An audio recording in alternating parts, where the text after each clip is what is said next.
প্রথম দ্বিতীয় বর্ষে যখন পড়তাম তখন আমার প্রচুর পরিমাণে আগ্রহ ছিল আরবদের সাথে কথা বলার। কারণ আরবদের সাথে কথা বলতে পারলে আমার খুব ভালো লাগতো।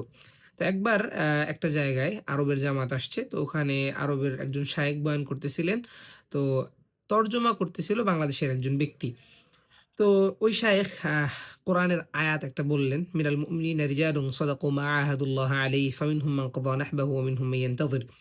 তো এখন যে বাংলাদেশের যে তর্জমা করতেছে, অনুবাদ করতেছে, ওই ভাই উনি হচ্ছে অনেকক্ষণ ধরে আরবির যে তর্জমা অনুবাদ সেটা করেই যাচ্ছে কোনো মানে কোথাও বাড়তেছে না।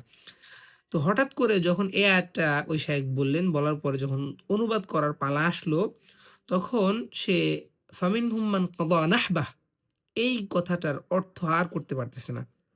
প্রায় ৪-৫ বারের মতো সে ট্রাই করছে। পরবর্তীতে হয়তো আ যেকোনোভাবে এটা আ করে চলে গেছে। আমি খেয়াল করিনি পরবর্তী কি বলল।